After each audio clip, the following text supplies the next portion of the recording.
projet qui est le nôtre, c'est un projet qui libère et qui protège. Soyez fiers du projet que nous portons, parce que la modernité, elle est là.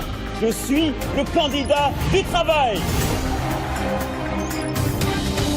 Mon engagement est de remettre la France en ordre en 5 ans. Et pour ce faire, nous avons besoin de tout le monde. Je veux être la présidente libre de la République française, libre, et d'un peuple français libre. Merci, bonjour America. Il s'agit donc de faire le point aujourd'hui sur l'élection présidentielle française qui s'est déroulée pour le premier tour le 23 avril dernier et qui va se dérouler pour le second tour le 7 mai prochain. Le résultat du premier tour est véritablement inédit dans l'histoire de la République française.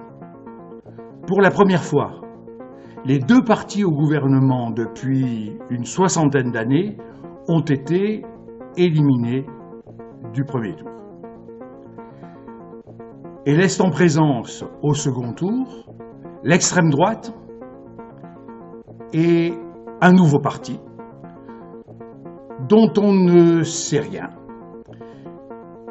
qui fédère des gens de gauche et des gens de droite et qui, aujourd'hui, fédère des gens d'un peu partout qui votent en réalité pour le rejet des structures en place et un refus du système actuel, et qui demain peut parfaitement arriver au pouvoir sous le vocable d'un nouveau centre. L'extrême droite a atteint pour la première fois 21%. La droite s'est maintenue à son étiage à 20%.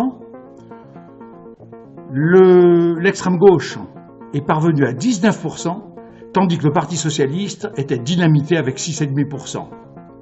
Le grand vainqueur du premier tour est évidemment ce nouveau centre, qui totalise près de un quart des voix. Donc les deux partis en présence pour le 7 mai sont inconnus. Et il s'agit de savoir, d'abord, dans quelles conditions les électeurs vont voter pour l'un ou pour l'autre. Comment vont se faire les reports? Beaucoup d'incertitudes sur ce sujet. Une incertitude d'abord sur le vote des Républicains, qui pour certains, peut-être un tiers, devrait purement et simplement s'abstenir,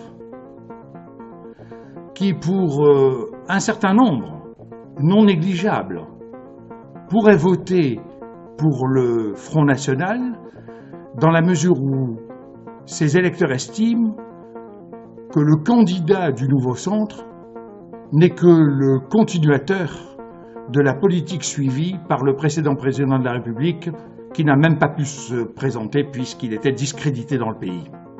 Il s'agit donc de savoir si le nouveau centre, qui va représenter en définitive la France modérée, parviendra à vaincre le populisme qui peut réunir des voix d'extrême gauche et d'extrême droite et arriver au pouvoir.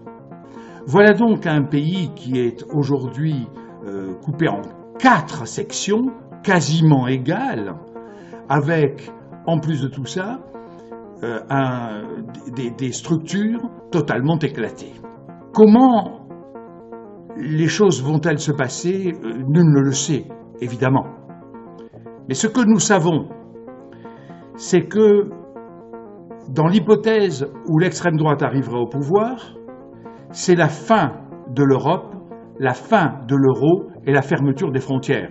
On retrouverait à peu près ce que le président Trump a commencé à faire aux États-Unis, c'est-à-dire l'isolationnisme, en définitive. Si, au contraire, le nouveau centre l'emporte dans cette élection, eh bien on peut considérer que la France restera européenne, sera libérale et ouverte au monde. Ce que l'on ne sait pas, si ce nouveau président de la République sera capable ou non de faire les réformes qui s'imposent, des réformes économiques drastiques qui s'imposent dans notre pays, réduction des charges, réduction des impôts, réindustrialisation du pays, économie dans tous les secteurs, et notamment dans le secteur public, et reprise de la consommation. Autrement dit, le nouveau président doit redonner confiance aux Français. C'est la mission qui va lui être donnée.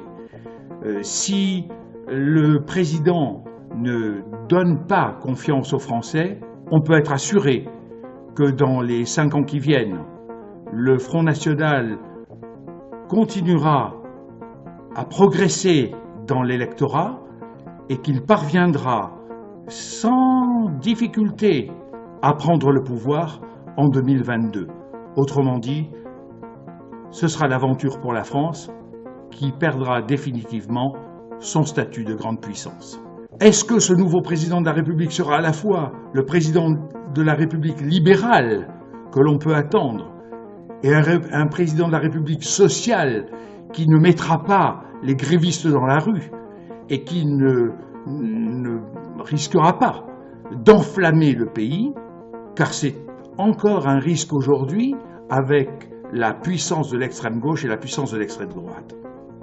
Si le prochain président de la République ne réussit pas à relever le défi de redonner à la France la place qui était la sienne, eh bien on peut être certain qu'en 2022, les populistes l'emporteront et que le Front National prendra le pouvoir.